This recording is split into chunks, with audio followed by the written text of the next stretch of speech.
Buenos días. Buenos días. Hola, buen día, doctor. Buenos días. ¿Quién le toca exponer? A Ale. Anda por acá.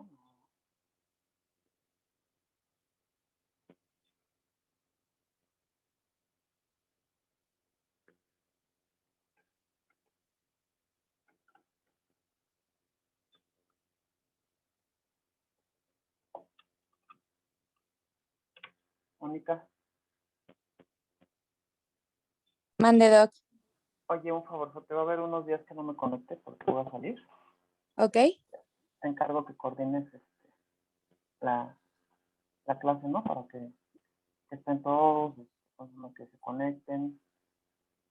Claro, Doc. Y empezarla, ¿no? Digo, de todos modos se conectan más tarde los actitos, pero esto para que estés ahí un poquito pendiente, ¿no? Te encargo. Sí, claro que sí, doctor. Con mucho gusto. Gracias.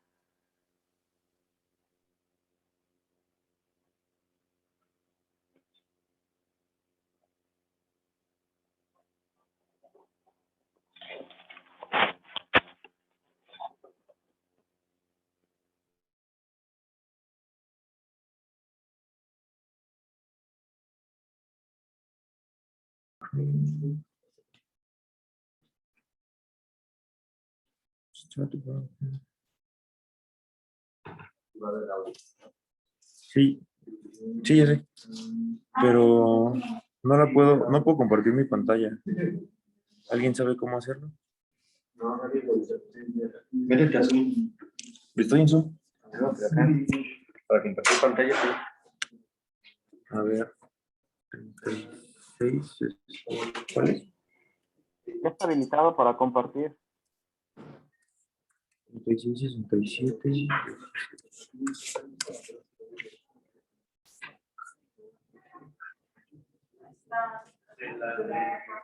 O envíasela por WhatsApp. A ver. No, si ya entraste ya.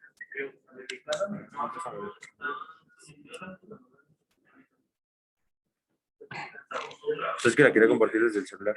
¿Tienes la presentación en tu celular? Sí, en el drive. Pero no me Pero deja. no sé hacer esto yo. No, sí tendrá que aparecer esta madre que se compartir. No, sí aparece. Es que sí aparece, pero ve a ver. Screen. Por eso le di screen. Sí, screen. Oh, pues entonces, no, me llamo tu cuenta de la que Pues sí. ya estás ahí. A ver.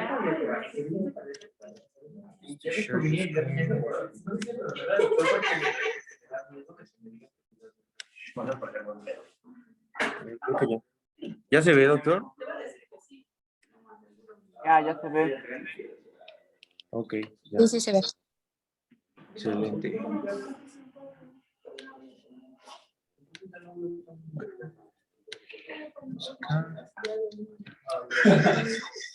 Listo. ¿Alguien más está viendo la pantalla? Sí, la pantalla. Sí, sí se ve. Sí, sí se ve. Ok, bueno, ya, voy a comenzar. Buenos días, compañeros. Soy Pablo del Montava, soy de una medicina interna y les voy a presentar el día de hoy el tema de farmacología antihipertensiva. El tema está dirigido a pues, mecanismos de acción, efectos adversos y las propiedades farmacológicas de los subgrupos de familia de tratamiento antihipertensivo. Bien. Entonces, es que no lo puedo compartir. Ok. Solo cuando quieras empezar, ¿eh? Sí. Creo que... ¿Sí me escuchan? Sí. Sí, ¿no? Ah, bueno.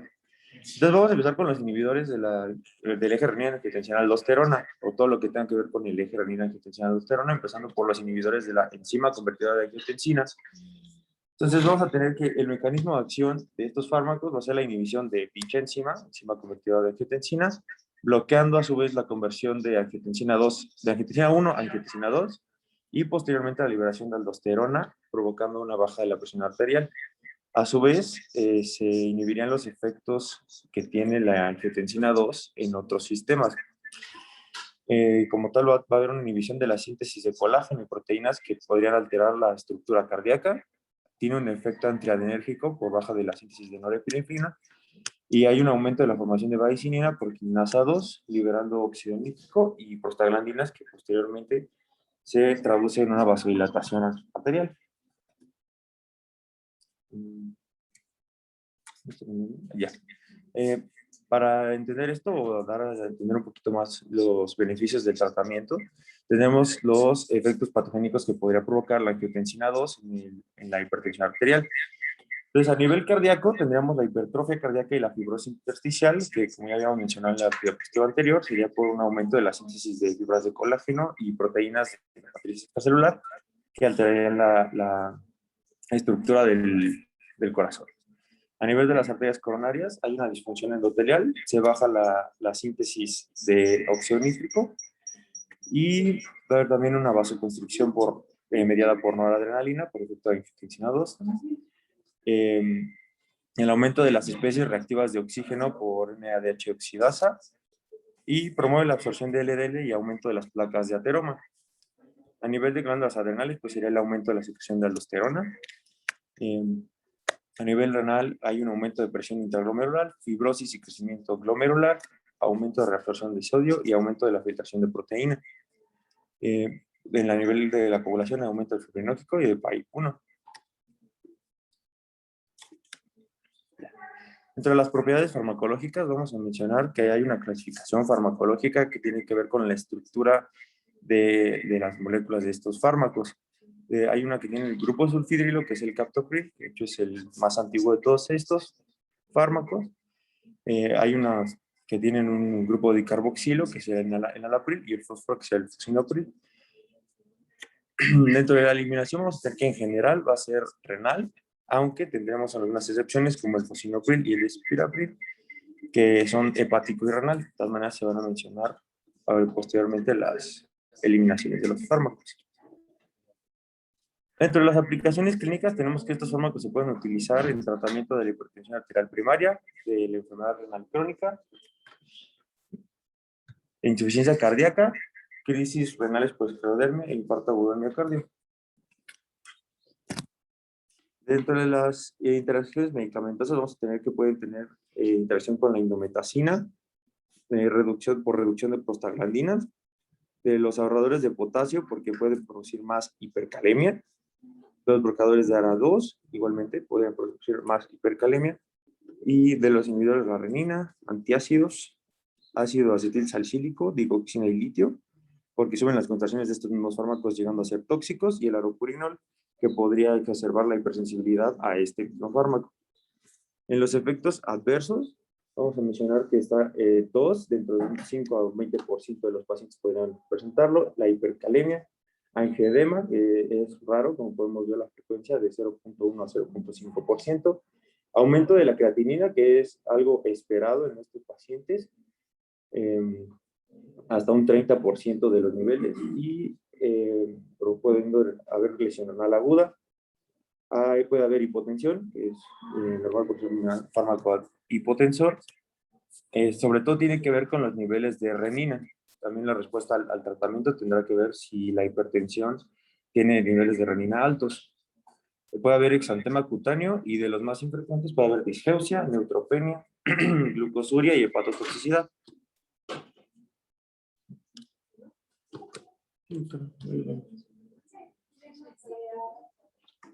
Dentro de la familia de los fármacos, voy a mencionar estos que son como los principales. Sería el captopril. El número que está entre paréntesis a un lado de las dosis es el número de dosis que se pueden dar al día para llegar a la concentración necesaria para tener un tratamiento. Entonces tendremos que el captopril se puede dar de 12.5 a 150 miligramos al día, dividido en 2 o 3 dosis. Tiene una biodisponibilidad del 75% y puede reducir hasta el 25 o 30% con los alimentos. Esto es importante mencionar, ya que estos pequeños detalles como parte de la educación al paciente serían importantes para mejorar la respuesta del tratamiento y la mejor calidad de vida del paciente con el tratamiento. Dentro de la vida media vamos a tener que es de 4 a 6 horas y su eliminación es principalmente renal, siendo el 50% excretado en captopril y el 50% en disulfuro. Del enalapril vamos a ver que sus dosis van de 5 a 40 miligramos al día, dividido en una o dos dosis, con una biodisponibilidad del 60%, vida media de 6 horas y una eliminación principalmente renal. De ramipril, la dosis de 2.5 a 20 miligramos dividida en una o dos dosis. Aquí es importante mencionar que al igual que el captopril, vamos a tener una baja de la biodisponibilidad si se toma en conjunto con alimentos. La vida media es de 13 a 17 horas y tiene una eliminación renal que es de tipo trifásica. También mencionar que la eliminación debe ser importantemente mencionada debido a que pues, pacientes que tengan enfermedades renales pueden tener una eliminación del fármaco más lenta que le podría llevar a efectos adversos por aumento de la concentración. El lisinopril, o sea que la dosis se da una vez al día, de 1 a 40 miligramos al día, con una biodisponibilidad más baja, del 30%, vida media de 7 horas, y su excreción renal intacta como el lisinopril. Del benacepril, o sea que va de 10 hasta 40 miligramos dividido en una o dos dosis, también se reduce por los alimentos la biodisponibilidad. Tiene una vida media larga de 11 horas y su excreción es tanto renal como hepática. Del fosinopril tiene la misma dosis igual similar a la del benacepril, de 10 a 40 miligramos en una dosis, una disponibilidad más alta, vida media mucho más larga de 12 horas y su excreción es renal y hepática. Tenemos el perindopril acá, que es de 4 a 8 miligramos diarios en una sola toma, con una biodisponibilidad del 65% hasta el 70%. La vida media va de 3 hasta 10 horas y tiene una excreción renal. El quinapril va de 10 a 80 miligramos en una o dos dosis. Tiene una biodisponibilidad del 60% que también se ve alterada con el consumo de alimentos conjunto. Su vida media es corta, de 1.8 horas, y su excreción aquí va a ser del 61% vía renal y por heces el 37%. El trandolapril, vamos a tener que va de 1 a 4 miligramos en una sola dosis al día, siendo una disponibilidad en forma de trandolaprilo como el 10% y trandolaprilato de 75%. Tiene una vida media de 10 horas y una excreción tanto renal como en heces.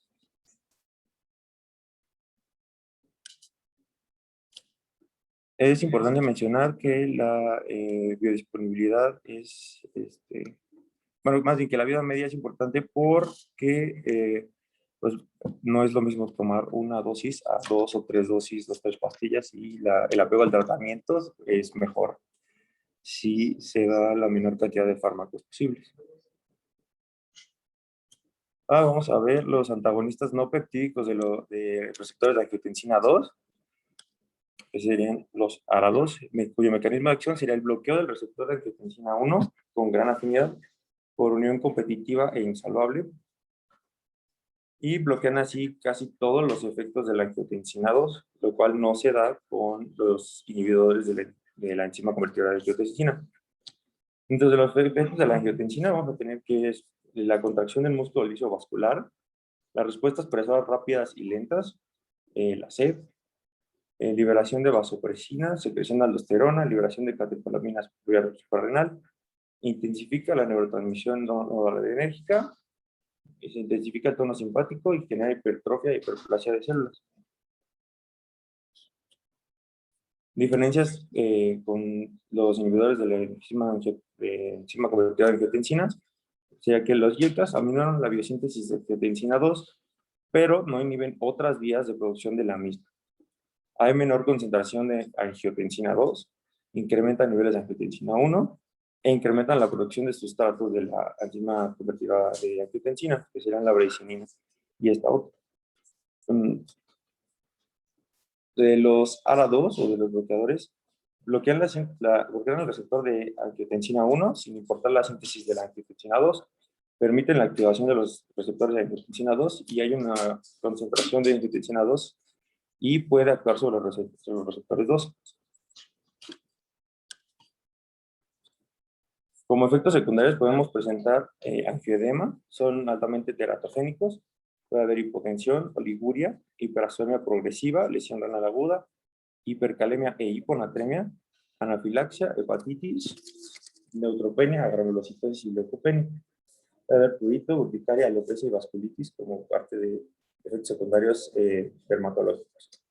Y de las aplicaciones terapéuticas, pues tenemos que se pueden utilizar en hipertensión arterial sistémica, insuficiencia cardíaca, nefropatía diabética, infarto agudo, hipertensión portal. Entre los fármacos vamos a mencionar estos que son los principales, son los mencionados por las guías internacionales como tratamiento de la hipertensión. Por el primero vamos a tener el losartán, cuya dosis va de 50 hasta 100 miligramos en una o dos dosis. Una biodisponibilidad menor del 50%, el 14% excretado de forma de ácido carboxílico, que es más potente que el losartán. Tiene una vida media de 12 horas y una eliminación renal y hepática. El termisartán va desde los 20 hasta los 80 miligramos en dosis en una toma. Una biodisponibilidad menor del 50%, que es, como podemos ver aquí, es casi similar en todos los fármacos, pero en excepción del irbesartán. Vida media de 24 horas y una eliminación renal y hepática. El valsartán tiene una dosis que va desde los 80 hasta los 320 miligramos en una sola dosis. Una vida media de 9 horas y excreción renal y hepática en un 70%. El medoxomido de olmesartán o el olmesartán tiene una dosis desde los 20 hasta los 40 miligramos en una sola dosis, con disponibilidad similar como clase. Tiene una vida media de 10 hasta las 15 horas y una eliminación renal y hepática. Como podemos ver, su vía de eliminación es similar en todos, nada más variando entre la porcentaje entre lo renal y lo hepático, principalmente síntomas hepáticos. El irbesartán tiene una dosis que va desde los 150 hasta el doble, que son los 300 miligramos en una sola dosis. Tiene una vida media de 11 hasta 15 horas. Y es el único que tiene una disponibilidad superior, siendo del 70%. El leprosartán va desde los 600 hasta los 800 miligramos en una o dos dosis al día y una vida media de 5 hasta 9 horas. Y el silexeptilo de candesartán va desde 8 a 32 miligramos en una sola dosis al día y tiene una vida media de 9 horas.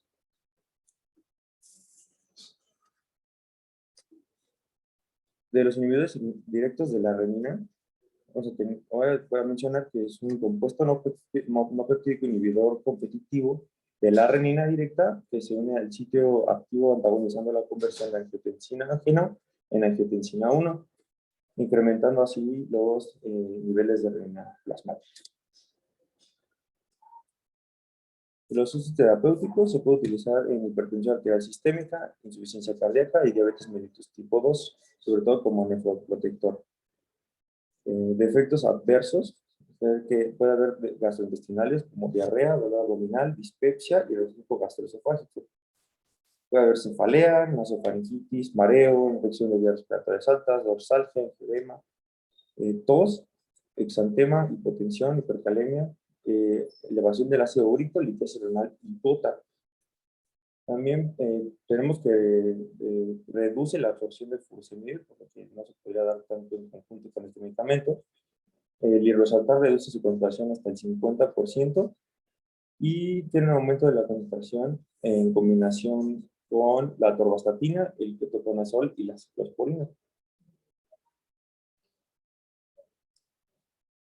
Y de esta familia o de este grupo de fármacos vamos a mencionar únicamente al aliskiren, cuya biodisponibilidad es de 2.5%, tiene una concentración plasmática máxima en 3 a 6 horas, eliminación por vía de heces el 25% renal y hepático, vida media larga de 20 hasta 45 horas y una dosis que va desde los 150 hasta los 300 miligramos día. Nunca no es común su uso como tratamiento de la hipertensión arterial, pero sí se da mención. De los antagonistas de canales de calcio, vamos a mencionar primero que los canales de calcio se dividen en dos tipos. Únicamente voy a citar los operados por voltaje porque es donde va a actuar esta clase de fármacos. Sobre todo en los operados por voltaje de tipo L, que tienen estas subunidades, alfa 1, alfa 2, beta, gamma y delta. Importante mencionar de la fisiología de canales de calcio que cada subunidad tiene 4 dominios homólogos y cada uno de ellos tiene 6 segmentos transmembranamente mencionados, nombrados desde S1 hasta S6. El segmento 4 es importante debido a que este es el sensor del voltaje y los segmentos 6 y 7 forman el foro por donde va a pasar el calcio. La subunidad principal es la alfa 1, sin embargo las alfa 2, delta y beta modulan a las demás. Entonces así vamos a mencionar que los calcioantagonistas, su mecanismo de acción es la unión a la subunidad alfa 1 del tipo de conductos de canales de potasio tipo L, que son canales de voltaje y disminuyen el flujo de calcio a través de este conducto. Hay dos grupos principales de estos medicamentos, que son los dihidropiridínicos, que son activos vasculares periféricos, y los no dihidropiridínicos, que son un poco más selectivos para el músculo cardíaco. Y de esto vamos a tener a las fenilalquilaminas, que son el verapamilo, y las benzodiazepinas, que es el diltiazem. Dentro de las propiedades farmacológicas, voy a mencionar que cardiovasculares o dentro del tejido vascular van a provocar una relajación del músculo liso, más arterial que venoso, no modifican la precarga cardíaca. Dentro de las células cardíacas tienen un efecto inotrópico negativo y un incremento del tono simpático. Se puede mencionar que el diltiazem puede inhibir el intercambio de sodio y calcio de la mitocondria. Esto es importante por la concentración de calcio necesaria para la contracción cardíaca. De los efectos hemodinámicos, disminuyen la resistencia vascular coronaria, mejoran la contractilidad y la función ventricular segmentaria y aumenta la frecuencia y gastos cardíacos. De las aplicaciones terapéuticas, tenemos que se pueden utilizar en hipertensión arterial, insuficiencia cardíaca y síndromes coronarios. Y dentro de los fármacos, aquí vamos a mencionar del grupo de los dihidropiridínicos, nifedipino, que son de los más comunes utilizados en el tratamiento de la hipertensión arterial, cuya dosis va desde los 30 hasta los 90 miligramos al día, con una vida media larga de 6 hasta 11 horas y una expresión renal y hepática.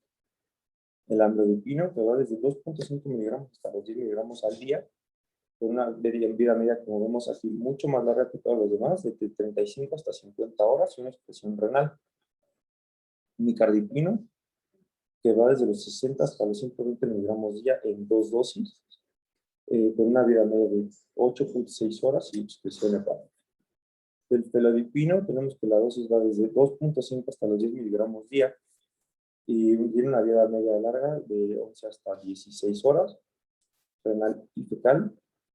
Su expresión, isradipino, cuya dosis es chiquita, de 5 a 10 miligramos al día en 2 dosis. De vida media va a tener de 8 hasta 12 horas y su eliminación es principalmente metabólica. El nisoldipino tiene una dosis de 17 hasta 34 miligramos al día, con una vida media similar a los demás, de 10 a 12 horas y expresión renal. Y de los no dihidropiridínicos vamos a mencionar a estos dos que están aquí, que son el verapamil, se va de la dosis desde los 120 hasta los 360 miligramos en 3 dosis al día, con vida media de 5 horas y eliminación renal y por heces. El diltiazem, la dosis va de 120 miligramos hasta 360 miligramos, que es similar, magníficamente diferente en el número de dosis, una sola dosis al día, y una vida media de 3 hasta 4.5 horas en expresión hepática.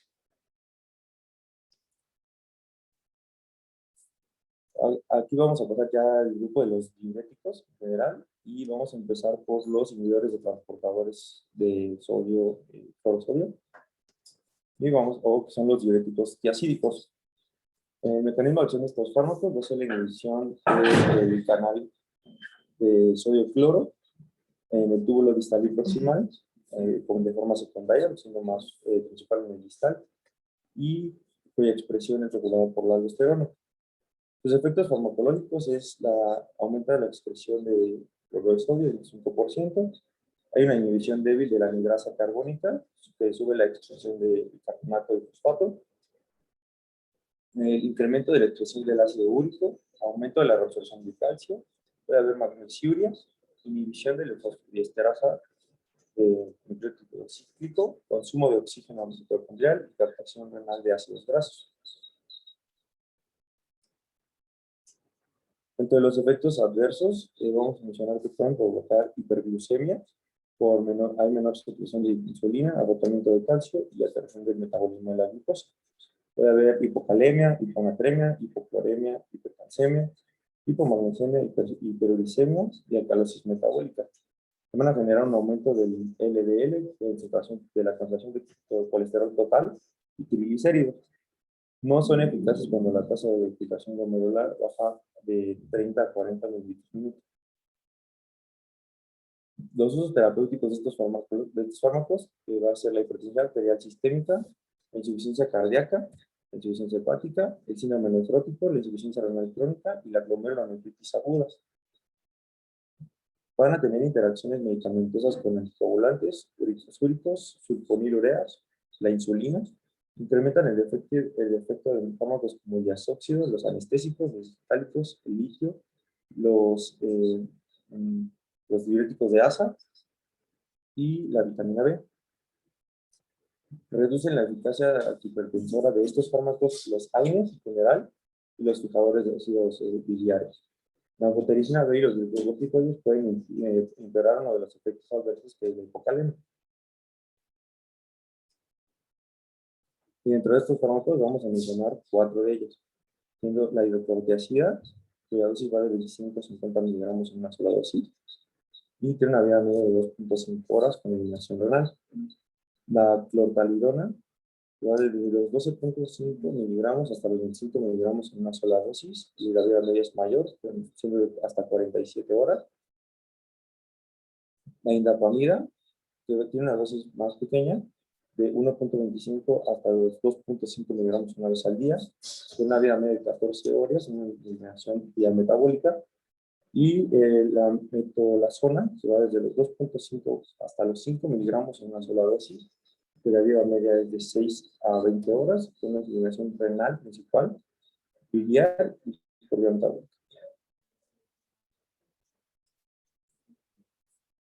Ahora, de los inhibidores del transportador paralelo de sodio con potasio 2-cloro, vamos a ver que son los diuréticos de techo alto, cuya mecanismo de acción es la inhibición de la actividad del cotransportador de este canal iónico en la rama ascendente gruesa de la ADN, donde hasta el 25% de la reabsorción se inhibe y ya no es rescatable por otras porciones de los tubos. Tienen efectos adversos como cualquier otro fármaco, que van a ser la hiponatremia, hipocalemia y hipocalcemia. La hipotensión, puede haber fenómenos tromboembólicos, baja la tasa de filtración glomerular, puede haber encefalopatía hepática, alcalosis metabólica hipoclorémica, ototoxicidad, hiperuricemia, hiperglucemia, aumento de LDL, del colesterol total y de los triglicéridos, además de una baja significativa del HDL.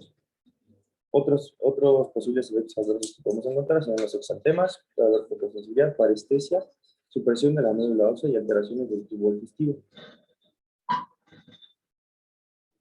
Entonces, hay que considerar que tienen también interacciones medicamentosas con otros fármacos, como los fármacos ototóxicos, como los aminoglucósidos, el cafeplatino y el cisplatino. Hay aumento de la actividad anticoagulante. Los digitálicos, puede haber aumento de arritmias si se da de forma concomitante. El litio sube sus concentraciones en plasma, llegando a ser más tóxico en estos pacientes. El propranolol, que sube sus concentraciones y igual puede tener más efectos adversos si se usan en conjunto. Las sulfonilureas van a representar hiperglucemia. Los AINES van a tener una baja respuesta del diurético. Con los tiacídicos va a haber sinergia diurética. Y con la anfotericina B va a haber nefrotoxicidad y desequilibrio electrolítico que se puede empeorar. Y entre las aplicaciones terapéuticas tenemos que se puede ocupar del edema agudo pulmonar, la insuficiencia cardíaca y el tratamiento, claro, de la hipertensión arterial sistémica. Y dentro de estos fármacos vamos a mencionar a 3 de ellos, siendo pues, el más conocido y utilizado furosemide, que tiene una dosis desde los 20 hasta los 80 miligramos, que puede dividir en 2 dosis, una vida media corta de 1.5 horas, una eliminación renal y metabólica. Toracemide, vamos a tener que la dosis es de 5 a 10 miligramos en una sola dosis. Tiene una vida media un tanto más larga que furosemide, siendo de 3.5 horas, y una eliminación renal y metabólica hasta un 80%. Y la bumetanida tiene una dosis de 0.5 hasta los 2 miligramos en dos dosis, con una vida media de muy corta de 0.8 horas, y una exclusión renal y metabólica.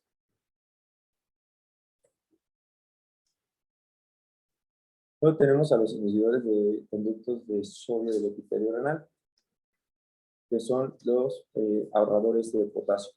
El mecanismo de acción es un bloqueo de canales de sodio de la membrana luminal de las células principales, que es el ENaC, dentro del túbulo distal y colector. Sus efectos farmacológicos va a ser la expresión urinaria, el incremento de sodio y cloro, 2% de la filtración, disminuye la excreción de potasio, magnesio, los hidrogeniones, calcio y ácido úrico. Y dentro de la hemodinámica renal no alteran la realimentación en el túbulo glomerular. Vamos a tener que considerar también sus efectos adversos, que va a ser la hipercalemia, baja de la tolerancia a la glucosa, fotosensibilización, nefritis intersticial, cálculos renales, náusea, vómitos, diarrea, cefalea, calambres y hasta mareos. Tiene interacciones medicamentosas con AINE, con trimmetoprim y la pentamida, que aumentan el riesgo de describir electrolítico presentando hipercalemia. Las aplicaciones clínicas son el edema, la hipertensión arterial sistémica, y se puede usar en combinación con otros diuréticos, como los tiazídicos. Y de estos fármacos vamos a mencionar a dos, que va a ser la amilorida, cuya dosis es de 5 a 10 miligramos en una sola dosis, y tiene una vida media de 21 horas. El triamtereno, que va desde 50 hasta 100 miligramos, y que tiene una semivida de 4 horas, cuya eliminación es renal para ambos fármacos.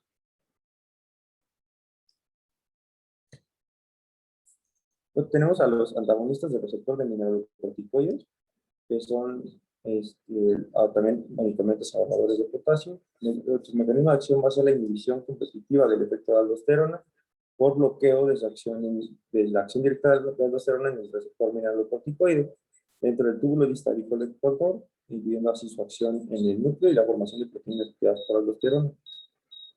Es el único diurético que no requiere pasar a la luz tubular para ejercer su acción. Sus efectos adversos puede ser, como ya mencionamos aquí, ahorrador de potasio, puede llegar a presentar hasta hipercalemia, acidosis metabólica, ginecomastia, impotencia, disminución del líbido, hirsutismo, agravamiento de la voz, irregularidades menstruales, diarrea, gastritis, úlcera péptica, somnolencia, letargia y cefalea. Los efectos farmacológicos en la vía urinaria vamos a tener que depende de las concentraciones de aldosterona, siendo su efecto el aumento de excreción urinaria. A nivel renal, la hemodinámica renal no va a haber un efecto significativo, y dentro de otros efectos tiene afinidad por otros receptores, que son los androgénicos y la biosíntesis de esteroide por esteroide de hidroxilasa, pudiendo explicar así algunos de sus efectos adversos. Las aplicaciones terapéuticas son la hipertensión arterial sistémica, dentro de ellas la aldosteronismo primario, la insuficiencia cardíaca, ascitis grave y cirrosis hepática. Y tiene interacciones medicamentosas con inhibidores del citocromo 3 a 4, que pueden incrementar las concentraciones plasmáticas del fármaco. Los salicilatos bajan la secreción tubular de cangrenona y bajan la eficacia diurética de la espironolactona. Y entre estos fármacos vamos a mencionar a dos que están en las guías, y es la espironolactona, cuya dosis va desde los 25 hasta los 100 miligramos día, y tiene una vida media de 1.6 horas, que puede aumentarse en cirróticos hasta 9 horas, y tiene una excreción principalmente hepática por el citocromo que ya mencionamos anteriormente. La eplerenona, cuya dosis es de 50 hasta 100 miligramos, tiene una vida media de 4 a 6 horas, una excreción hepática. Es importante mencionar que los efectos adversos androgénicos son menores en este fármaco que en comparación con la espironolactona. De los antagonistas de receptores adrenérgicos, vamos a mencionar que tenemos a los de receptor alfa y a los de receptor beta, teniendo en ambos casos grupos de fármacos que son no selectivos, selectivos para alguno de los receptores o selectivos para el segundo receptor, y otros que podrían compartir o inhibir varios tipos de receptores.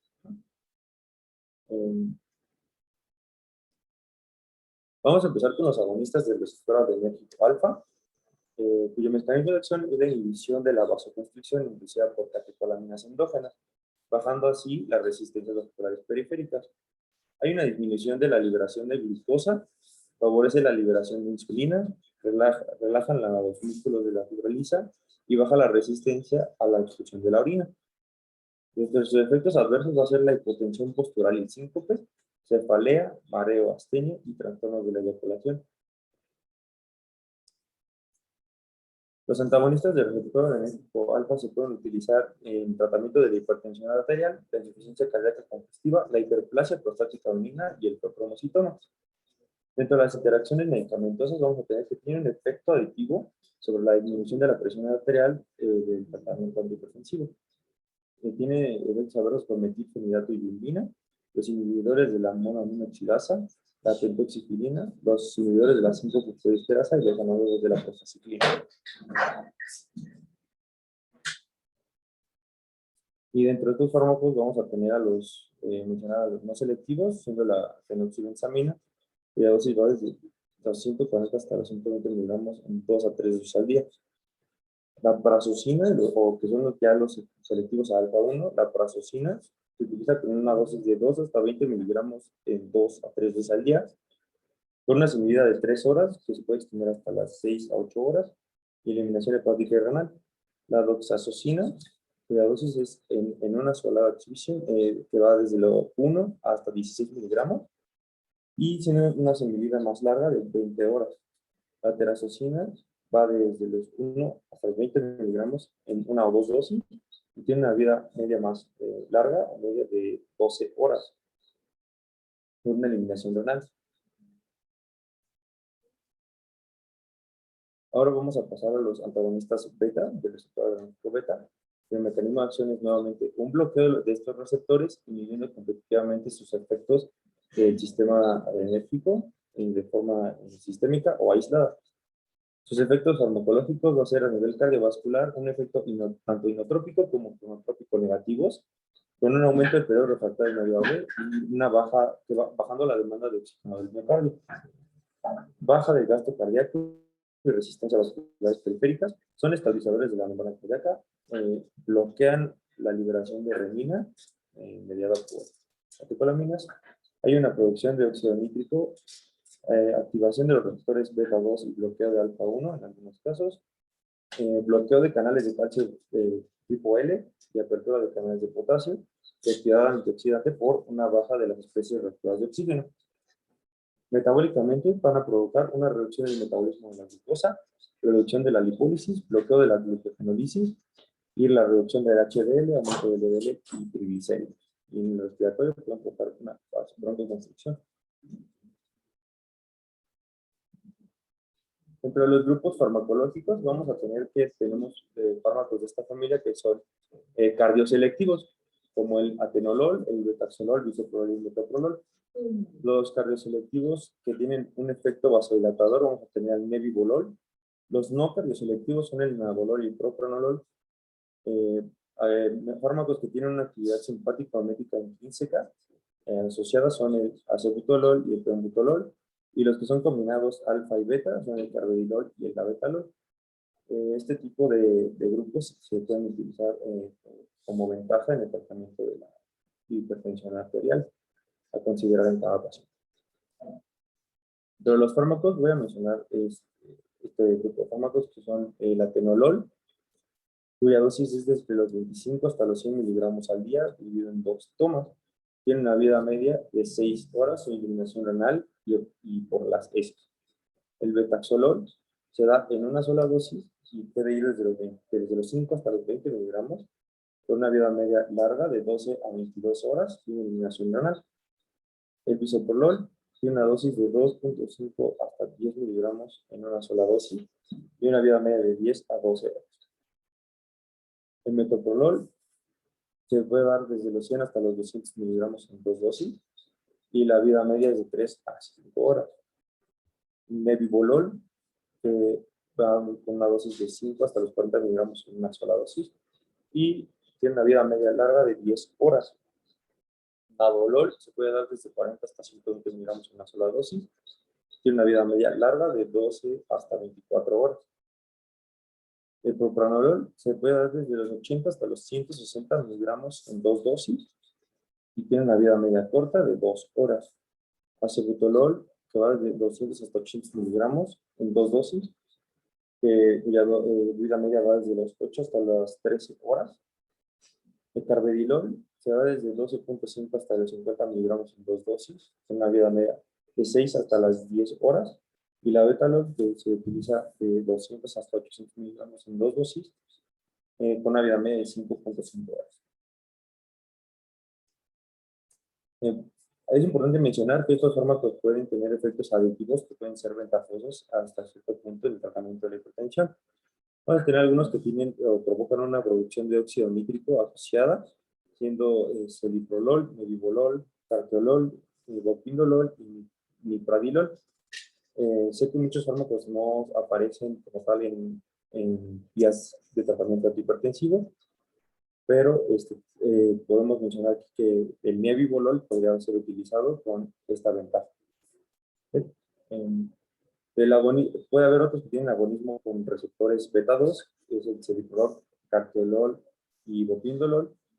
Puede haber antagonismo de receptores alfa-1 con carvedilol, pusindolol, levantolol, nipradilol y la betalol. Bloqueo de canales de calcio con carvedilol, betaxolol y levantolol. Apertura de canales de potasio con tilizolol y aumento de la actividad antioxidante con carvedilol. Entre los efectos adversos tenemos que a nivel cardiovascular podemos encontrar insuficiencia cardíaca conservada, infarto agudo del miocardio, cardiomegalia, bradiarritmias, fenómeno de Raynaud y aumento de la sensibilidad de receptores beta. En el respiratorio podemos mencionar la broncoconstricción que se puede asociar. El sistema nervioso central podemos tener que pueden presentar fatiga, alteraciones del sueño con insomnio y pesadillas y depresión.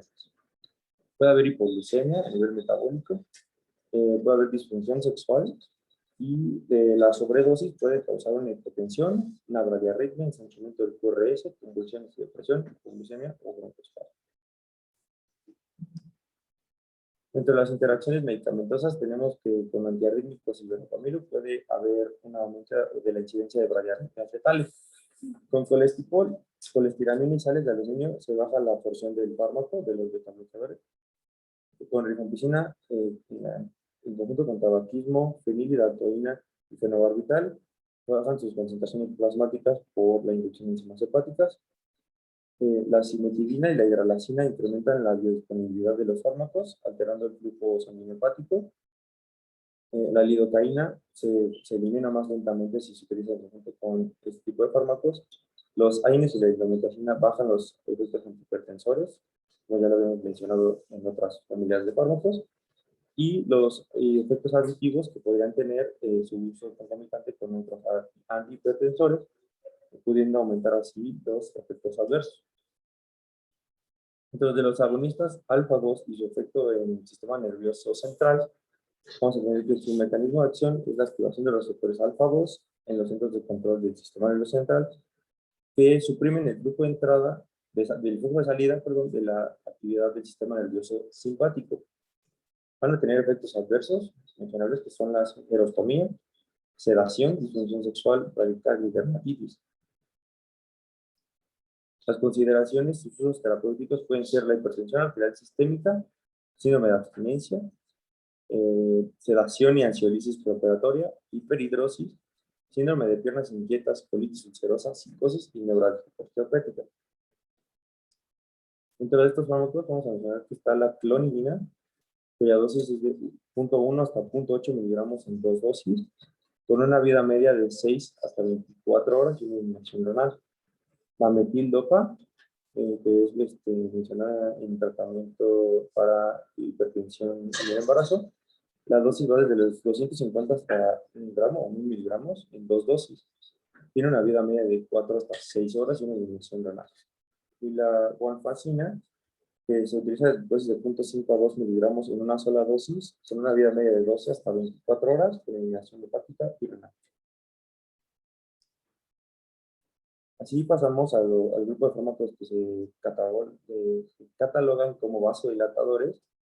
Aquí mencionando nitroprusiato sódico, cuyo mecanismo de acción es que es un donante directo de óxido nítrico que reduce la presión diastólica ventricular, las resistencias vasculares periféricas.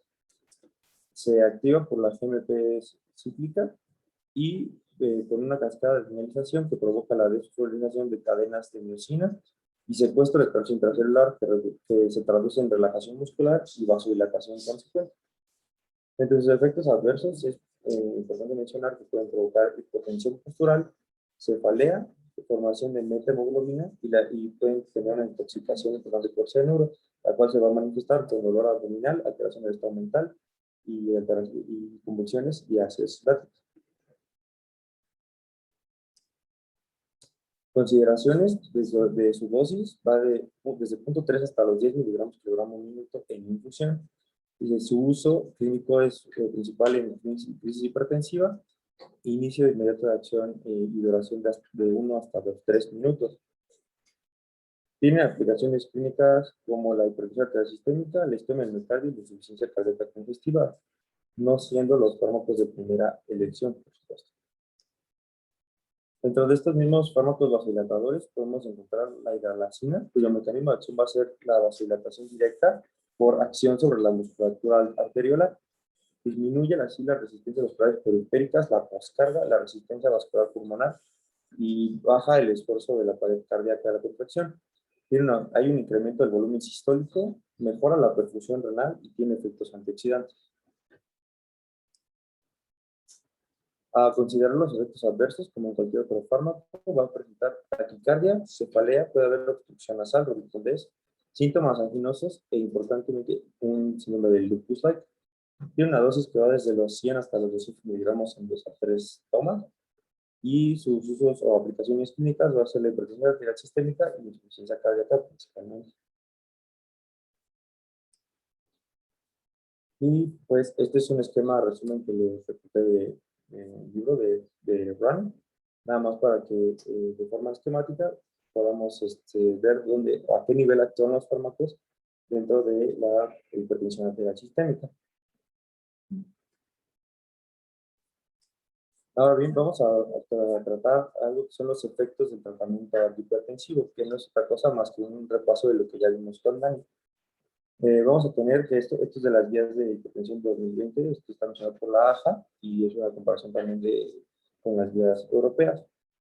Vamos a tener que para el diagnóstico de la hipertensión establecido, vamos a tener que primero seguir en grado 1, grado 2, y te va a dividir las acciones en esenciales y óptimas, que es lo que tendríamos que hacer mínimamente o lo que deberíamos hacer, dependiendo de ciertas cuestiones.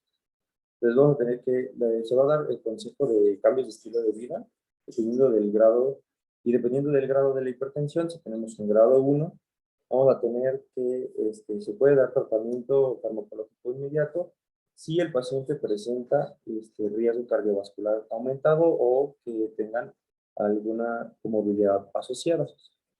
Vamos a tener que, lo esencial va a ser que si hay una limitación a conseguir la vía farmacológica, va a ser que si tiene menor riesgo, lo mejor sería dar cambios de estilo de vida y esperar de 3 a 6 meses que la presión arterial llegue a metas y se pueda controlar por esta vía.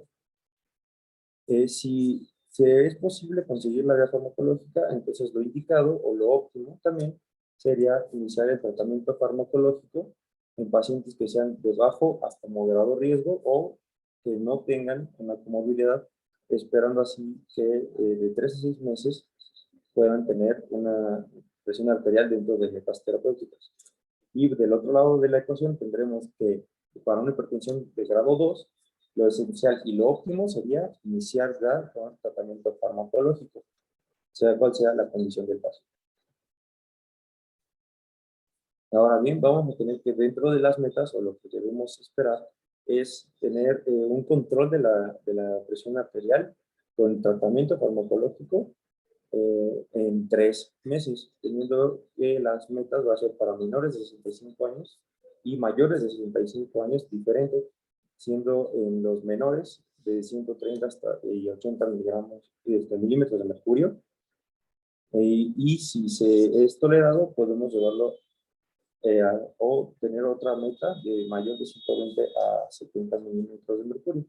Para mayores de 65 años vamos a tener que se puede ser un tanto más permisivos, siendo la meta estar entre menos de 140 a 90, y podemos individualizar ciertas metas dependiendo de la fragilidad y el contexto del paciente. Y esto que ya nos había mencionado nuestro compañero en el tratamiento de la hipertensión arterial, que son realmente los pasos a seguir para el control de la patología, siendo que el paso 1 es considerar dosis bajas, pero en tratamiento combinado del grupo A y C, que están mencionados aquí debajo, que serían los YECAS y los ARAS, y en el grupo C se van a mencionar los canceroantagonistas hidropiridínicos. Si con esto no logramos el control de la presión arterial, lo único que se va a considerar es aumentar la dosis de la combinación elegida, esperando así llegar a las metas del tratamiento. Si con esto no lo logramos, pasaríamos al paso 3, que sería la combinación triple, teniendo un fármaco del grupo A, uno del grupo C y uno del grupo D, mencionando que el grupo D son los diuréticos de tipo tiazida.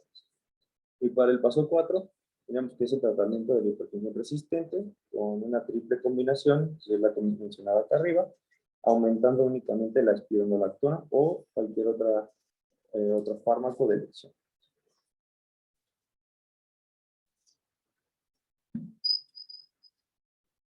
Y esto que es como un resumencito, un pequeño resumencito de las guías, dividiéndolo en lo esencial y lo óptimo, que sería el abordaje diagnóstico, desde el abordaje diagnóstico, la evaluación de nuestro paciente de forma integral, y el tratamiento, que ya lo hemos mencionado anteriormente, pero nada más es un repaso, y también mencionar que dentro del monitoreo es tanto, se menciona tanto las metas de tratamiento de cifras de control arterial, y mencionar que también se menciona, a la redundancia, que hay que estar revisando los efectos adversos que pueden llegarse a ver con la elección de los fármacos que nosotros hagamos.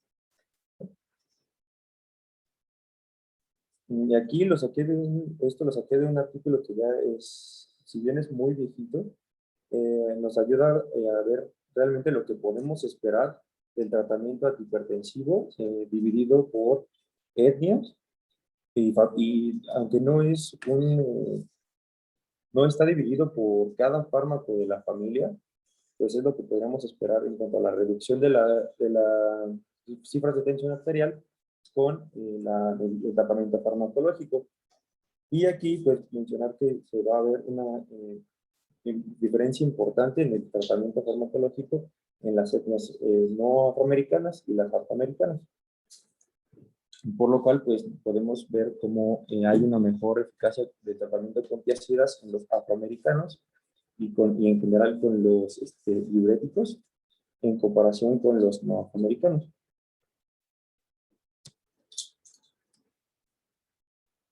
La diferencia entre la tabla 1 y la tabla 2 sería nada más la medición que se hizo en los diferentes estudios, haciendo que en la tabla 1 se mencionaba que se tomó la presión de forma sentada en los pacientes sentados o en supino, y en la tabla 2 únicamente sentados. Dentro de los efectos, pues la dosificación de los antihipertensivos como tratamiento en monodroga o monoterapia, vamos a tener estos efectos que son vamos a tener el número de estudios y la división entre dosis bajas y altas, dependiendo de cada fármaco, y lo que podemos esperar como meta, o lo que podemos esperar es que baje la presión arterial utilizando cada uno de esta familia de fármacos.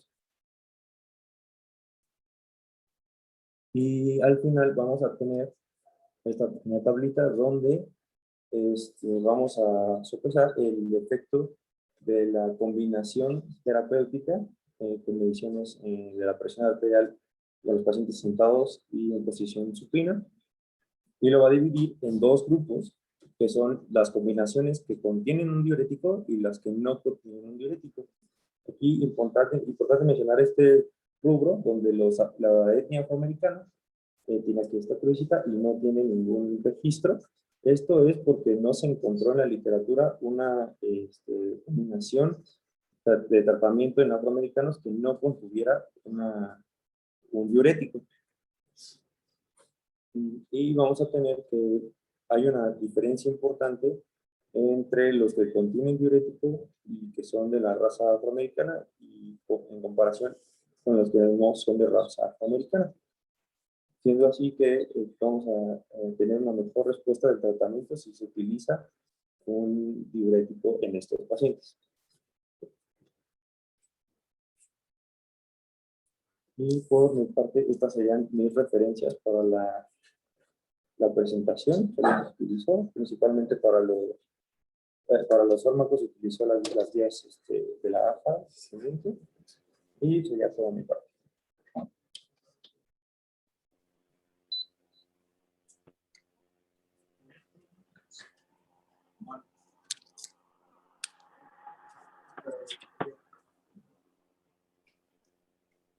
Bien, ¿alguien tiene alguna duda, alguna pregunta?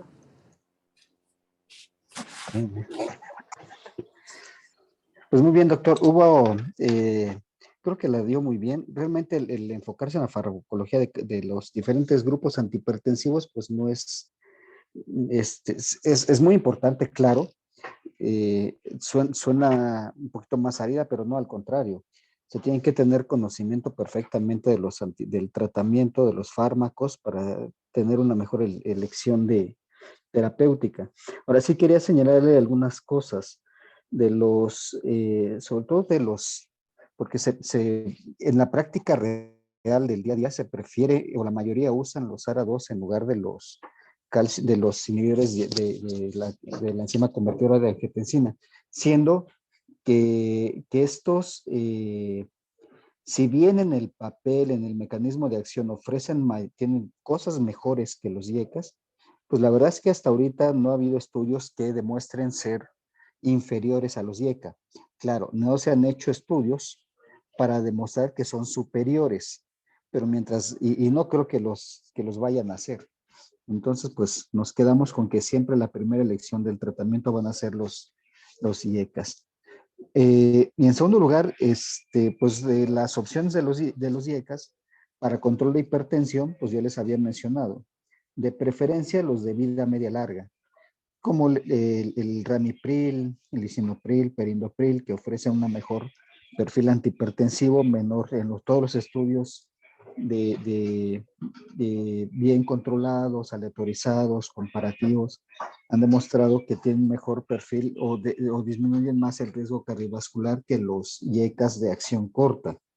Y de estos de acción corta, pues el único que, pues de verdad que ya no se sugiere que se use, de hecho está la propuesta de que salieran ya del mercado, es el captopril. Es el más viejo y el que tiene menos efectos benéficos comparado con los demás IECAS. De los ARA2, pues el arsenal es enorme. Tenemos un montón de ARA2, todos son prácticamente lo mismo, algunas diferencias de molécula que ya les había mencionado, como son en falla cardíaca, el candesartán, en diabetes, el losartán, perdón, el telmisartán, en falla renal o ya cuando hay nefropatía, el irbesartán.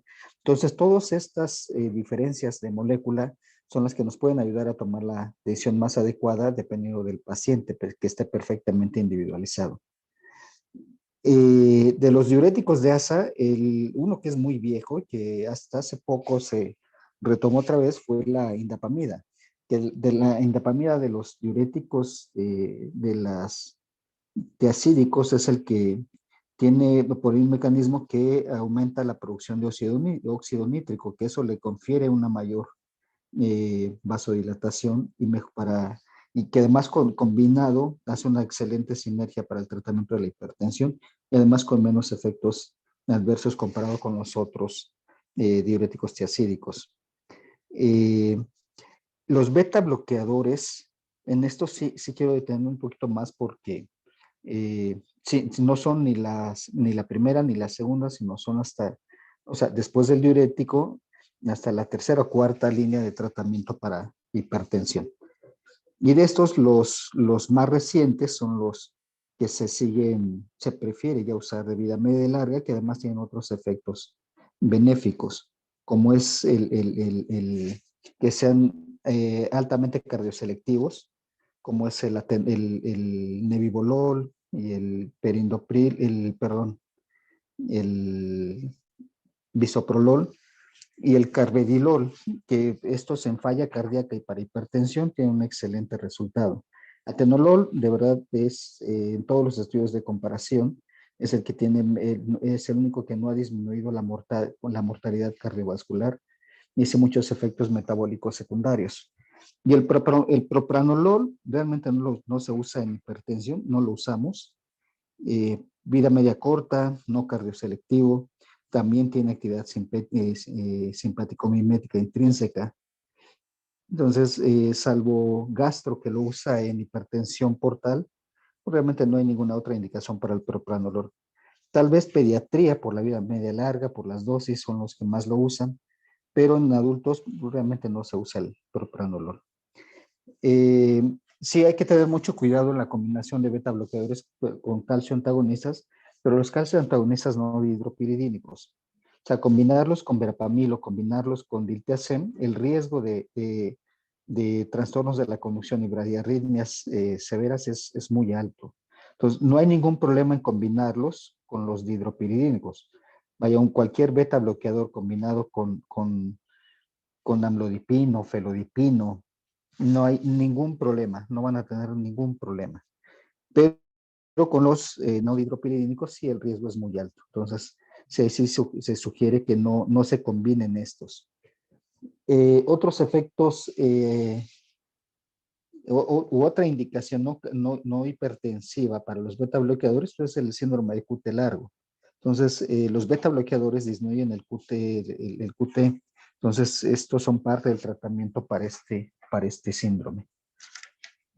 Y pues creo que lo más importante de todo esto es que se tienen que conocer perfectamente las indicaciones, pero también las contraindicaciones. Incluso yo diría que hay que conocer primero la contraindicación de los fármacos para poder tener una indicación precisa con el menor riesgo para el paciente y con el mayor beneficio de acuerdo a la indicación. Se pueden combinar todos, sí, excepto IECAS y ARA2. Eso está muy claro en todas las guías. De hecho, hay cuadritos cuáles son los que se pueden combinar. Entonces, IECAS y ARA2 no se deben de combinar. Y beta bloqueadores con calcio antagonistas no dihidropiridínicos. Además, creo que diste tu clase muy completa, doctor, y cierras con las guías que dan un panorama más amplio y sobre todo cómo dirigir perfectamente nuestro tratamiento. No sé si tengan alguna otra duda, alguna pregunta. Bueno. Yo, doctor. Ok. Es que, bueno, sí me ha tocado que, por ejemplo, mencionan mucho que en el hospital tenemos, creo que es tartrato de metoprolol, pero que lo ideal sería el succinato, pero no me queda, o sea, bueno, según leí, pues no hay como mucha diferencia en cuanto al mecanismo de acción. No sé si tenga que ver como en cuanto a los efectos adversos o la vida media, el que sea tartrato o succinato de metoprolol. Sí, así es totalmente, esa es la razón. Primero es la vida, la mayor diferencia es la vida media. La vida media que es con del succinato que es mayor, que esa es la ideal, a diferencia de la que tenemos, que es el tartrato. Y realmente la diferencia se basa en eso, en la vida media. Todos los grandes estudios de investigación que se han hecho con metoprolol, son una cantidad gigantesca de estudios, han sido con succinato de metoprolol. Entonces, pero pues lamentablemente en la industria farmacéutica, cuando empiezan a sacar o a hacer genéricos, pues hacen el tartrato de metoprolol. Entonces, por costo, pues y por la disposición, pues es lo que más se ha usado. De hecho, en todo el sector salud, lo que se dispone es de tartrato de metoprolol por el precio, pero lo ideal sería el succinato. Y la diferencia es la vida media, los beneficios con la vida media, porque el otro es una sola toma al día y da un efecto sostenido de la presión, de la presión arterial, y porque prácticamente los efectos metabólicos son los mismos. De todos modos, hay que tener mucho cuidado con los que no son cardioselectivos. Todos nos van a estimular o nos van a bloquear también los receptores beta 2 en el árbol bronquial, y en pacientes que tengan neumopatías obstructivas, pues nos van a dar mucho problema. Pero fuera de la vida media, pues es lo mismo con el tartrato y el succinato. Pero pues, lo ideal sería, si en la práctica privada que se tiene acceso al succinato, pues mucho mejor que el tartrato. Gracias. Uh-huh. ¿Alguna otra pregunta?